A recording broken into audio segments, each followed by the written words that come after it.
नमस्कार दोस्तों, मैं हूं आशीष गुप्ता और मेरे यूट्यूब चैनल विद्यार्थी परिवार में आपका स्वागत है।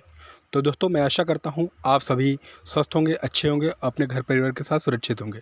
दोस्तों, आज की इस कड़ी के अंतर्गत हम लोग चलेंगे राजनीति विज्ञान के अंतर्गत जो हमारा महत्वपूर्ण प्रश्न है, जो पॉलिटिकल साइंस के अंतर्गत, जो आप नागरिक शास्त्र भी कहते हैं या सिविल से भी कहते हैं।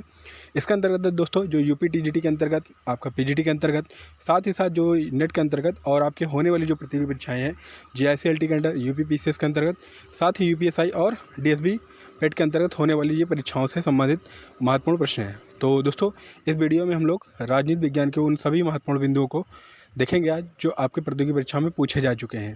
तो चलिए दोस्तों शुरू करते हैं आज का हमारा प्रश्न।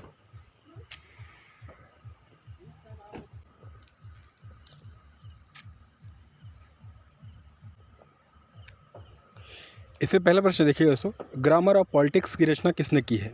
ऑप्शन देखिएगा, लॉर्ड ब्राइस ने, हार्मन फाइनर ने, ऑस्टिन ने या हेरोल्ड लास्की ने।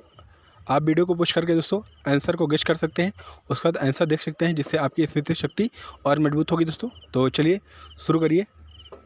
ग्रामर ऑफ पॉलिटिक्स की रचना किसने की है? तो जल्दी से दोस्तों ऑप्शन से गेस करिए।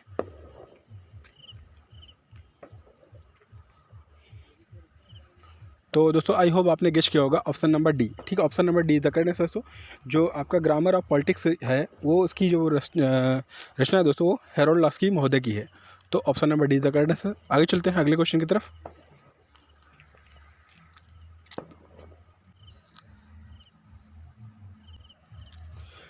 अगला प्रश्न देखिएगा, राजनीति शास्त्र का पिता किसे माना जाता है? ऑप्शन देखिएगा, सुकरात को, अरस्तु को, प्लेटो को या चाणक्य को। तो जल्दी बताइए दोस्तों, पॉलिटिक्स या राजनीति शास्त्र का जनक किसे माना जाता है या पितामह किसे माना जाता है? बताइए दोस्तों फटाफट।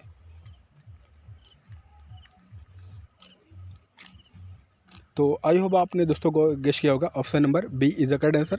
अरस्तु को ही दोस्तों, ठीक है, अरस्तु को ही दोस्तों पॉलिटिकल साइंस यानी राजनीति शास्त्र या राजनीति विज्ञान कहिए या नागरिक शास्त्र कहिए, तो इसका पितामह कहा जाता है दोस्तों। ठीक है दोस्तों, ये आपका option number B is the correct answer. आगे चलिए अगले क्वेश्चन की तरफ चलते हैं।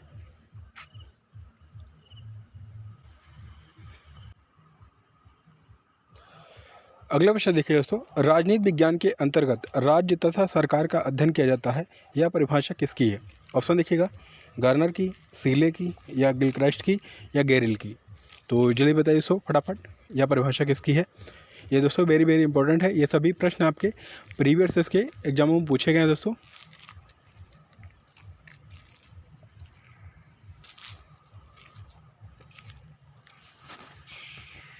तो आई होप आपने दोस्तों किया होगा option number C is the correct answer. Gilchrist ने ही दोस्तों राजनीति विज्ञान के अंतर्गत राज्य तथा सरकार का अध्ययन किया जाता है, यह परिभाषा इसने दी थी राजनीति शास्त्र के अंतर्गत।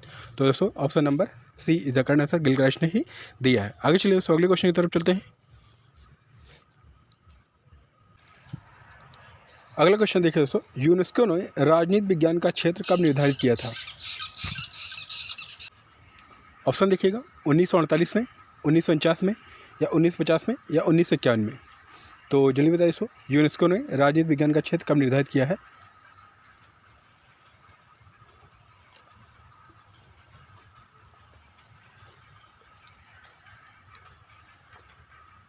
तो दोस्तों जो यूनेस्को ने राजनीति विज्ञान का क्षेत्र निर्धारित किया था वो किया था वर्ष 1948 में। ठीक है दोस्तों, आपका वर्ष 1948 में, ठीक है दोस्तों, 48 में अंतर्गत किया था। तो option number A the correct answer, वर्ष 1948 में ही दोस्तों ये किया था। आप इसे नोट डाउन कर सकते हैं, स्क्रीन शॉट भी ले सकते हैं, ये आपकी कई बार एग्जाम में पूछे भी गए हैं दोस्तों। तो आगे चलते हैं अगले क्वेश्चन की तरफ दोस्तों।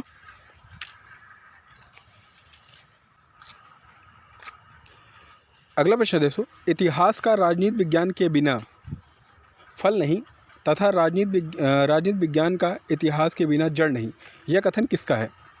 ब्रेंडसली का, गार्नर का, सीले का या पॉल जेनेट का। तो जल्दी बताइए दोस्तों फटाफट। ठीक है, जो इतिहास का राजनीति विज्ञान के बिना फल नहीं तथा राजनीति विज्ञान का इतिहास के बिना जड़ नहीं, यह कथन किसका है? बताना है दोस्तों। तो जल्दी से गेस करिए फटाफट। तो दोस्तों ये कथन है सीले महोदय का। ठीक है दोस्तों, तो सीले ने ही दोस्तों ये कथन दिया है। तो option number C is the correct answer, C for Seeley. ठीक है, यहाँ एस फॉर सीले होगा दोस्तों, कोई बात नहीं। तो चलिए दोस्तों आगे चलते हैं अगले क्वेश्चन की तरफ।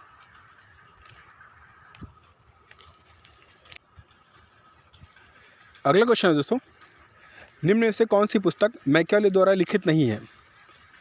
The Prince, the Discourses, the Art of War, Behemoth. तो जल्दी बताइए दोस्तों, ये कौन सी पुस्तक है इनमें से जो आपका मैकियावेली द्वारा लिखी नहीं गई है? बताना दोस्तों, जल्दी से फटाफट गेस करिए, बताइए। तो आई होप दोस्तों आपने गेस किया होगा, option number D is the correct answer, Behemoth. ठीक है दोस्तों, ये मैकियावेली की पुस्तक नहीं है। ठीक है, तो दोस्तों यहाँ पे जो द प्रिंस है ये बहुत ही प्रसिद्ध पुस्तक है, और द डिस्कोर्सेस भी इसकी पुस्तक है, और द आर्ट ऑफ वार। ठीक है दोस्तों, ये तीनों मैकियावेली द्वारा लिखित प्रसिद्ध पुस्तक है। ठीक है दोस्तों, तो चलिए आगे चलते हैं दोस्तों अगले क्वेश्चन की तरफ। तो यहाँ पे दोस्तों नहीं से बताना था, तो यहाँ पे नहीं से संबंधित डी है। आगे चलिए अगले क्वेश्चन की तरफ। अगला क्वेश्चन देखिएगा, समाज की उन्नति के लिए विज्ञान की प्रबुद्ध तानाशाही आवश्यक है। यह कथन किसका है? फ्रांसिस बेकन का, रूसो का, सीबी मैकफर्सन का, या अल्फ्रेड काबन का? तो जल्दी बताइए दोस्तों, ये कथन किसने दिया है कि समाज की उन्नति के लिए विज्ञान की प्रबुद्ध तानाशाही आवश्यक होती है?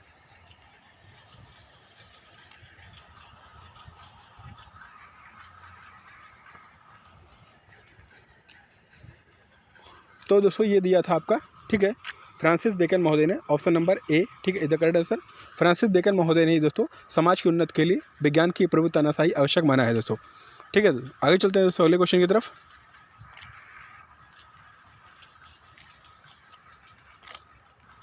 अगला क्वेश्चन देखिएगा, बियॉन्ड द वेलफेयर स्टेट के लेखक कौन है?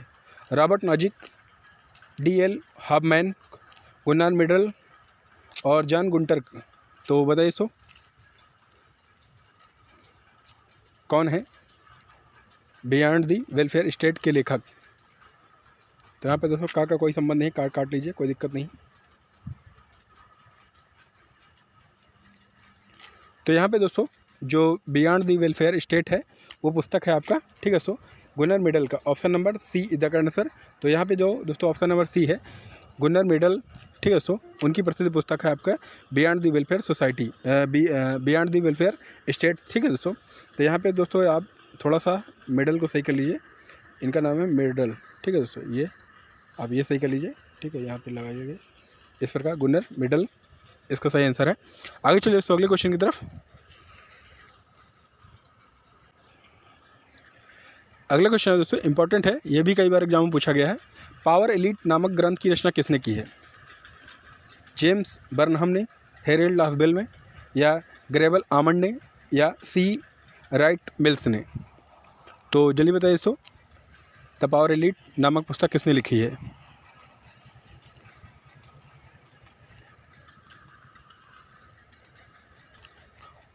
तो दोस्तों जो द पावर एलीट है, ठीक है, जिसको हम लोग अभिजन शक्ति के रूप में देखते हैं, इसकी जो प्रसिद्ध पुस्तक है, ये लेखक हैं आपके सी राइट मिल्स। तो यहाँ पे दोस्तों option number D is the correct answer, C Wright Mills ही महोदय का पावर एलीट नामक पुस्तक है। तो इनसे एक संबंध और प्रश्न पूछा जाता है दोस्तों, ये शक्ति अभिजन सिद्धांत के विचारधारक हैं। आपसे पूछा भी जाता है शक्ति अभिजन, ठीक है दोस्तों, शक्ति अभिजन, आप इसे नोट कर लीजिए, ठीक है, शक्ति अभिजन विचारधारा के, ठीक है, ये विचारधारक के रूप में भी जाने जाते हैं, कई बार एग्जाम में भी पूछा जाता है। तो आगे चलते हैं दोस्तों अगले क्वेश्चन की तरफ। अगला क्वेश्चन देखिएगा, निम्न में सुमिलित नहीं है। एक तरफ लेखक है, एक तरफ पुस्तक है दोस्तों। गार्नर का political science and government, Bryce का मॉडर्न डेमोक्रेसी, सीले का the theory of the state, और मैकियावेली का द मॉडर्न स्टेट। तो जल्दी बताइए दोस्तों, इसमें से कौन सा सुमिलित नहीं है? नहीं का बताना दोस्तों, याद रखिएगा।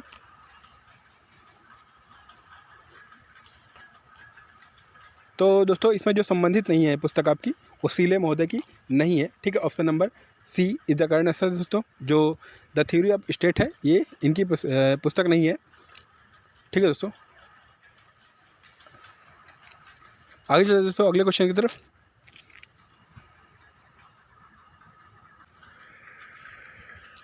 अगला क्वेश्चन है, द मॉडर्न स्टेट के रचयिता कौन है? मैकियावेली, लॉस्की, ग्रीन, या जे.एस. मिल? तो बताइए दोस्तों कौन है वेरी वेरी इंपॉर्टेंट है दोस्तों, वेरी वेरी इंपॉर्टेंट है, कई बार एग्जाम में पूछा गया है। ठीक है दोस्तों, तो यहाँ पे ये सभी प्रश्न दोस्तों आपके यूपी डीजीटी के अंतर्गत, पीजीटी के अंतर्गत और साथ ही साथ यूपी पीसीएस, यूपीएसआई के अंतर्गत, एंड जो डीएसबी के अंतर्गत और यूपी SSC के अंतर्गत जो प्रश्न हुए हैं समाज आपके नागरिक शास्त्र के अंतर्गत, वो सभी प्रश्नों का यहाँ संकलन किया गया है। तो दोस्तों आपके वीडियो के लिए बहुत ही सूटेबल है। तो बताइए दोस्तों यहाँ पे सही उत्तर क्या है, द मॉडर्न स्टेट के रचयिता कौन है, बताइए दोस्तों फटाफट।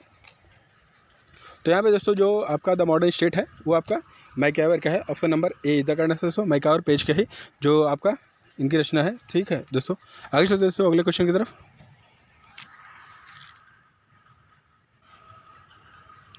अगला क्वेश्चन देखिए, open society and its enemies नामक शीर्षक से लिखी पुस्तक किसकी है, कार्ल पॉपर की, लियो स्ट्रास की, अन्ना ऑरेंड की या नॉजिक की।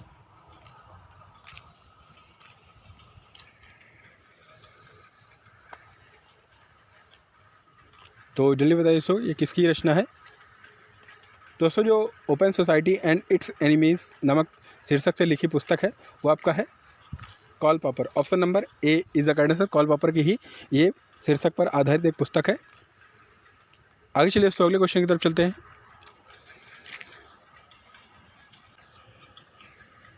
अगला क्वेश्चन है दोस्तों, यह किसने कहा है कि कौन, क्या, कब तथा कैसे प्राप्त करता है यह राजनीति का विषय है, लॉस्की ने, लासवेल ने, डेविड स्टर्न ने या आलमंड ने। तो बताइए दोस्तों फटाफट गेस करिए यह कथन किसका है।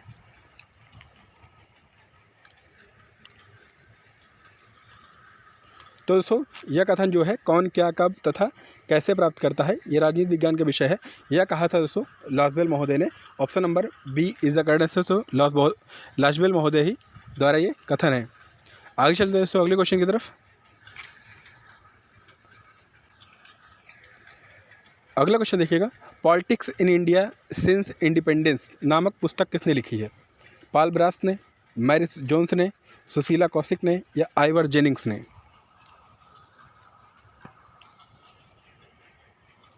तो जल्दी बताइए दोस्तों फटाफट ये पुस्तक किसकी है।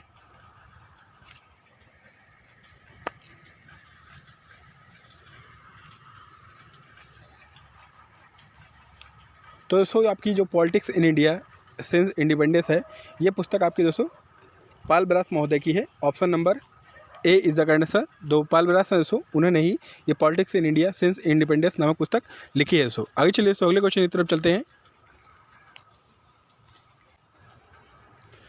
अगला क्वेश्चन देखिए दोस्तों, सूची फर्स्ट को सूची सेकंड के साथ मिलाकर सही उत्तर का चयन करना है। तो दोस्तों चलिए चयन करते हैं दोस्तों। तो सबसे पहले देखिए एक तरफ दोस्तों यहाँ पे सूची फर्स्ट को देखिएगा और दूसरी तरफ सूची सेकंड को देखिएगा। तो सूची फर्स्ट में दिया है दोस्तों एक तरफ विचारधारा दिया गया है और दूसरी तरफ विचारक दिया गया है। तो चलिए मैच करते हैं। सबसे पहले दोस्तों यहाँ पे राजनीतिक विकास का चरण, ये दोस्तों आपका है केनेथ अनेस्की महोदय का, और दूसरा आपका दोस्तों है राजनीति विकास के संकट। ठीक है दोस्तों, ये आपका है लुसियन पाई के। ठीक है दोस्तों, और फिर उसके बाद आपका दोस्तों है राजनीतिक सांस्कृतिक का वर्गीकरण, ये आपका दोस्तों है आलमंड और वर्बा का, और जो आपका राजनीतिक दलों का वर्गीकरण है ये ला पलोम्बरा तथा माइनर विनर का है। तो दोस्तों यहाँ पे इस प्रकार आपका मैच होगा, मैच कर लीजिए। और यहाँ पे कूट का बात करें तो option number A is the correct answer. तो यहाँ पे option number A is the correct answer. तो आप दोस्तों इसे मैच कर लीजिए या आप इसके शॉर्ट भी ले सकते हैं।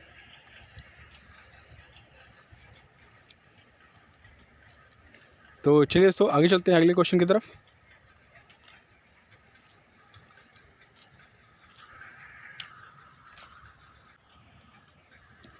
अगला क्वेश्चन देखिए दोस्तों, राजनीति मानव समुदाय द्वारा अपनी समस्याओं से निपटने की प्रक्रिया है, यह कथन किसका है, डेविड स्टर्न का, हेरोल्ड लासवेल का या हार्बर्ट स्पेंसर का या टी.एच. ग्रीन का। तो जल्दी बताइए दोस्तों ये किसका प्रसिद्ध कथन है।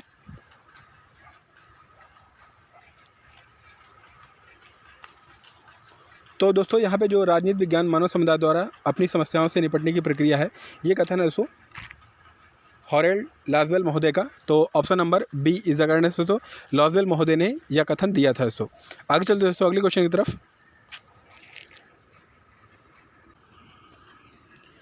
अगला क्वेश्चन फिर देखिएगा दोस्तों, यहाँ सूची फर्स्ट को सूची सेकंड के साथ सम्मिलित करना है। तो चलिए दोस्तों सम्मिलित करते हैं। तो यहाँ पे दोस्तों एक तरफ दिया है आपका लेखक दिया है, एक तरफ दोस्तों इसकी पुस्तक दी गई है। तो आपको दोस्तों यहाँ पे मैच करके बताना है दोस्तों, आपकी पुस्तक बताना है और दूसरी तरफ लेखक को बताना है। तो चलिए दोस्तों यहाँ पे हम लोग मैच करते हैं। सब पहले हेरोल्ड पीटर का महोदय का जो है, तो यहाँ पे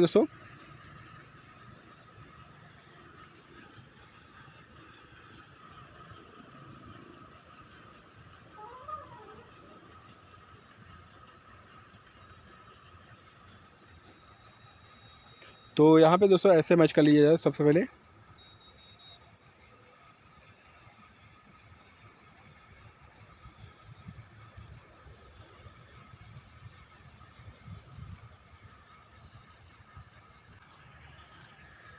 तो चलिए दोस्तों मैच करते हैं। सबसे पहले दोस्तों यहाँ पे देखते हैं, यहाँ पे आपका ठीक है दोस्तों, एक आपका है दूसरा, ठीक है, और आपका जो बी का है आपका तीसरा है दोस्तों, यहाँ पे सोशल जस्टिस होगा। और जो आपका सी का है वो दोस्तों आपका होगा एस्पेक्ट ऑफ जस्टिस, और जो आपका social A theory of justice है वो आपका ए का होगा। दोस्तों इस प्रकार मैच होगा। तो अगर ऑप्शन की बात करेंगे दोस्तों, तो option number C is the correct answer. तो दोस्तों इसे आप इस प्रकार मैच करेंगे, मैच कर लीजिए।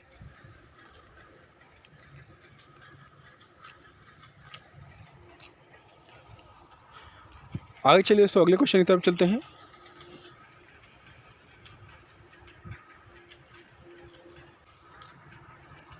डेविड ईस्टन के अनुसार निम्न में से कौन सी राजनीतिक व्यवस्था में नियामक कार्यविधियाँ होती हैं? ऑप्शन देखिएगा, वितरणात्मक क्षमताएं, निष्कर्ष क्षमताएं, या सामाजिक सांस्कृतिक मानदंड, या संप्रेषण मार्ग। तो जल्दी से गेस करिए दोस्तों, फटाफट बताइए कि डेविड ईस्टन के अनुसार निम्न में से कौन सी राजनीतिक व्यवस्था में नियामक कार्यविधियाँ होती हैं।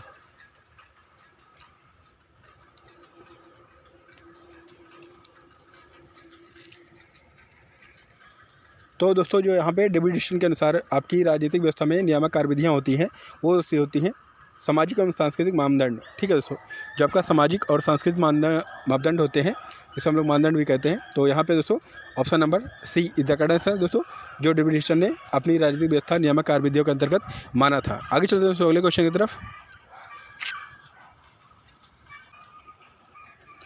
अगला क्वेश्चन देखिए दोस्तों, इसमें देखिएगा पब्लिक ओपिनियन नामक पुस्तक की रचना किसने की है? वाल्टर लिपमैन ने, जेम्स ब्राइस ने, या हेरोल्ड लॉसवेल ने, या लावेल ने। तो जल्दी बताइए दोस्तों, फटाफट गेस करिए, बताइए।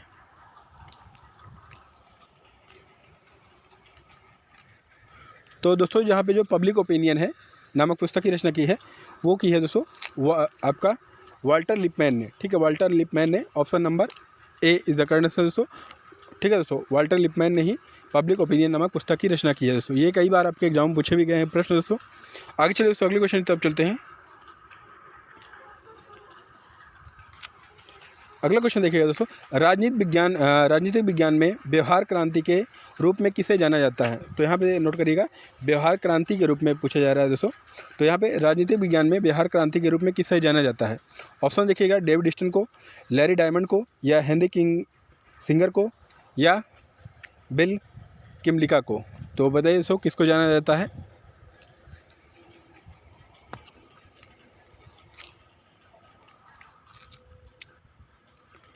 तो यहाँ पे दोस्तों जो आपके राजनीतिक विज्ञान में व्यवहार क्रांति के रूप में जाना जाता है वो जाना जाता है दोस्तों डेविड ईस्टन को। Option number A is the correct answer दोस्तों। तो यहाँ पे डेविड ईस्टन को ही दोस्तों यहाँ पे राजनीतिक विज्ञान में व्यवहार क्रांति के जनक के रूप में जाना जाता है दोस्तों। आगे चलते हैं दोस्तों अगले क्वेश्चन की तरफ।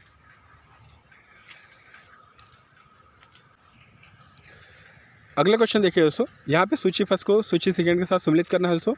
तो चलिए एक तरफ दोस्तों यहाँ पे विचारधारक है और उनकी कुछ विचारधाराएं दी गई हैं, आप उनको मैच करिएगा दोस्तों। तो चलिए मैच करते हैं। सबसे पहले दोस्तों यहाँ पे मैच करते हैं लॉर्ड एक्टन का। तो यहाँ पे दोस्तों ये आपका है, शक्ति भ्रष्ट करती है, निरंकुश शक्ति बिल्कुल ही विकृत कर देती है। ये आपका लॉर्ड एक्टन महोदय का कथन है।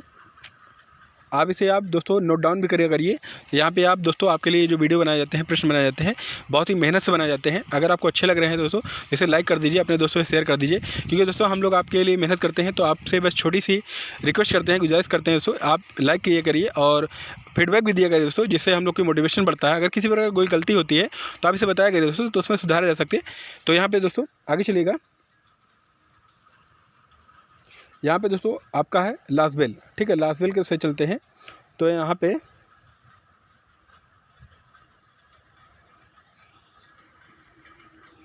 शक्ति विनिश्चयों निर्माण में एक सहभागिता है, ठीक है दोस्तों, ये आपका लासबेल महोदय का है। और आपका पेरेटो महोदय का जो है आपका वो है दोस्तों इतिहास कुलीन तंत्रों का कब्रिस्तान है, ये आपका पेरेटो महोदय का है। और जो अंतिम बचा दोस्तों आपका चौथा बचा है वो है राजनीतिक व्यवस्था मानव संबंधों का एक सतत प्रतिमान है जो शक्ति, आधिपत्य तथा सत्ता को समाहित करती है, ये आपका दोस्तों रॉबर्ट डॉल महोदय का कथन है। तो यहाँ दोस्तों इस प्रकार मैच होगा, तो आप मैच कर लीजिए। और ऑप्शन की बात करेंगे तो दोस्तों option number A is the correct answer दोस्तों। तो यहाँ पे दोस्तों वेरी इंपॉर्टेंट का अंतर रखिएगा दोस्तों, ठीक है दोस्तों, ये आप इसे नोट भी कर सकते हैं, कोई दिक्कत नहीं, आप इसे नोट डाउन करिए या आप इसकी शॉर्ट ले लीजिए। आगे चलिए दोस्तों अगले क्वेश्चन की तरफ चलते हैं।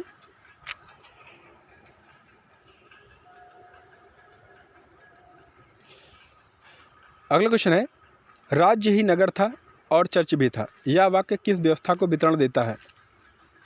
राज्य ही नगर था और चर्च भी था, यह वाक्य किस व्यवस्था का विवरण देता है? बताना दोस्तों, यूनानी नगरों का, पेरिस नगरों का, फ्रांसीसी नगरों का या जर्मनी नगरों का?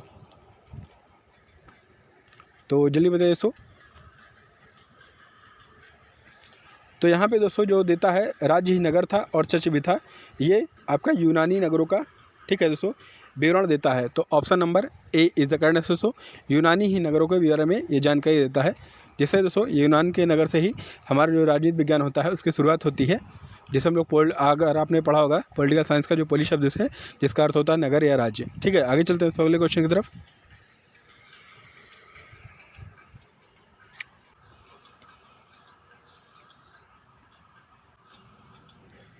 अगला क्वेश्चन है दोस्तों, सरकार राज्य का अभिव्यक्त रूप है, या व्यक्ति के समान उद्देश्यों की पूर्ति करता है, यह कथन किसका है? फिर से देखिए एक बार दोस्तों, सरकार राज्य का अभिव्यक्त रूप है या व्यक्ति के समान उद्देश्यों की पूर्ति करता है, यह कथन किसका है? ऑप्शन देखिएगा, मीटिंग्स का, लिकॉक का, लॉस्की का या मोस्का का? तो जल्दी बताइए दोस्तों ये कथन किसका है? बहुत ही फेमस क्वेश्चन है।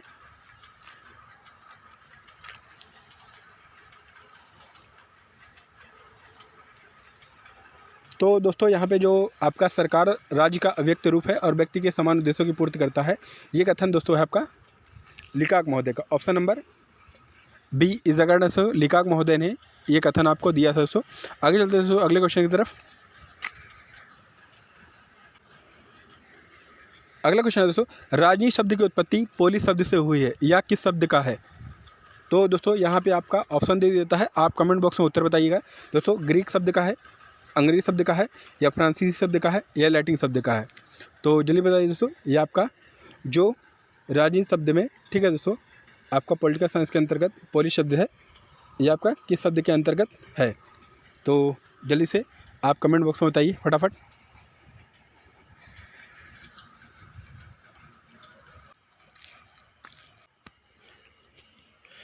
अगला प्रश्न है दोस्तों, राजनीति विज्ञान समाजशास्त्र का भाग है जिसमें राज्य के आधार पर सरकार के सिद्धांतों पर विचार किया जाता है, यह कथन किसका है? सीले का, लिकॉक का, पॉल जेनेट का या ब्लांसली का? तो जल्दी बताइए दोस्तों यह कथन किसका है कि राजनीति विज्ञान समाजशास्त्र का भाग है जिसमें राज्य के आधार पर सरकार के सिद्धांतों का विचार किया जाता है?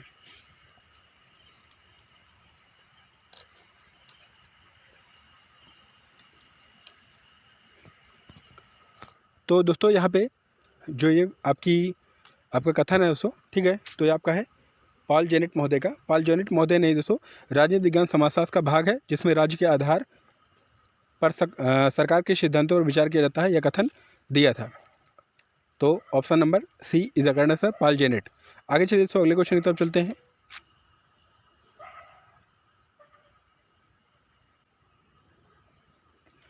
अगला क्वेश्चन है दोस्तों, निम्न चिंतकों में किसने राजनीति विज्ञान को प्रमुख विज्ञान यानी मास्टर साइंस कहा है? प्लेटो ने, अरस्तु ने, कार्ल मार्क्स ने या लास्की ने? तो जल्दी बताइए दोस्तों फटाफट, निम्न चिंतकों में किसने राजनीति विज्ञान को प्रमुख विज्ञान या मास्टर साइंस के रूप में कहा है?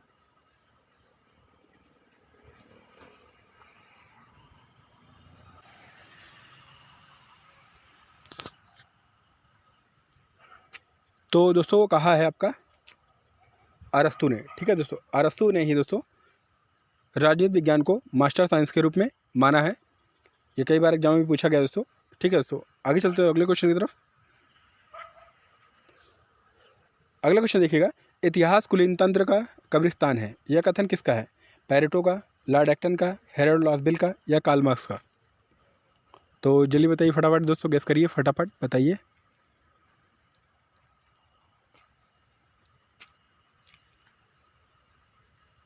तो दोस्तों जो इतिहास कुलीन तंत्रों का कब्रिस्तान है, यह कथन है पेरेटो महोदय का। Option number A is the correct answer. तो पेरेटो महोदय ने दोस्तों इतिहास के कुलीन तंत्रों का कब्रिस्तान माना है। आगे चलिए दोस्तों अगले क्वेश्चन की तरफ चलते हैं। अगला क्वेश्चन देखिएगा दोस्तों, निम्न में सुमिलित नहीं है। रॉबर्ट मिचल्स अल्पतंत्र का लौ सिद्धांत, पेरेटो शक्ति अभिजन, मोस्का शासक वर्ग या कार्ल मार्क्स वर्ग विहीन समाज? तो यहाँ पे दोस्तों विचारक हैं और उनकी विचारधाराएं हैं, तो इसमें से कौन सुमिलित नहीं है आपको बताना है। तो यहाँ पे दोस्तों जो सुमिलित नहीं है वो आपका ऑप्शन नंबर बी सुमिलित नहीं है। तो यहाँ पे दोस्तों जो शक्ति अभिजन है वो आपका दोस्तों है सी राइट मिल्स महोदय का है। तो यहाँ पे दोस्तों ये आपका, ठीक है दोस्तों, सी राइट मिल्स, ठीक है दोस्तों, वो हैं जिनका ये विचारधारा है शक्ति अभिजन। आगे चलते दोस्तों अगले क्वेश्चन की तरफ।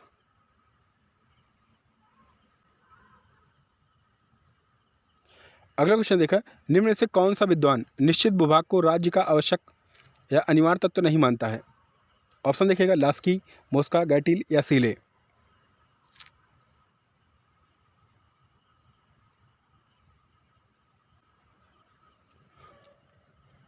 तो दोस्तों आप सभी को पता होगा कि जो राज्य का निर्माण होता है वो 4 तत्वों से होता है। एक तो दोस्तों होता है जनसंख्या से,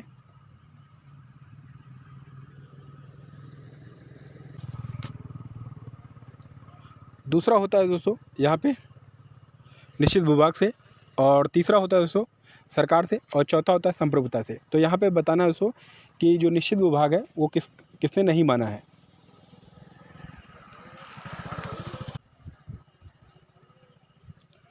तो दोस्तों बताइए जल्दी से फटाफट कि कौन सा विद्वान है जो निश्चित भूभाग को राज्य का आवश्यक तत्व नहीं मानता है या अनिवार्य तत्व नहीं मानता है। तो नहीं मानता है दोस्तों वो सीले महोदय नहीं मानते हैं दोस्तों। तो यहाँ पे option number D is the correct answer दोस्तों। सीले महोदय ने ही दोस्तों निश्चित भूभाग को राज्य का अनिवार्य तत्व नहीं माना है। आगे चलिए दोस्तों अगले क्वेश्चन की तरफ चलते हैं।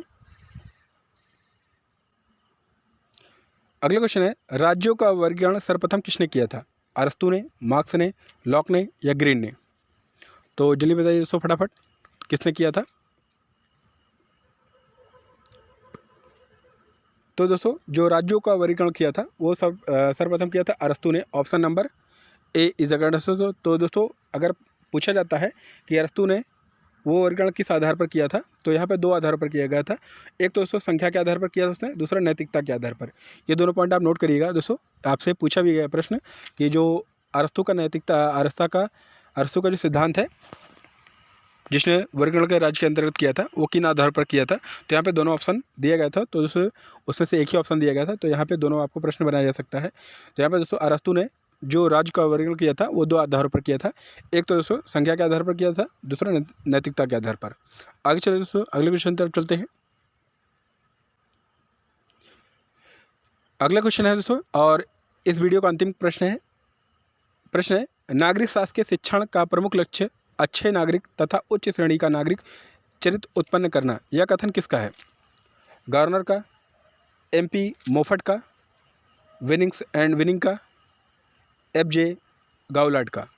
तो जल्दी बताइए दोस्तों फटाफट ये कथन किसका है।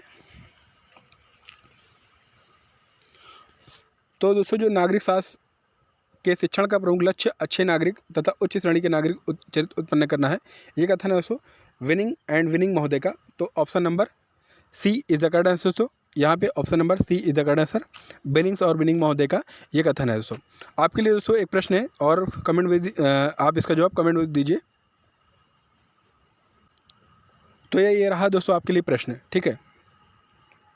प्रश्न है आपके लिए आप प्रश्न देखिए, राजनीति विज्ञान में व्यवहार क्रांति का जनक किसे माना जाता है? इसका जवाब आप दोस्तों कमेंट में दीजिए। तो चलिए,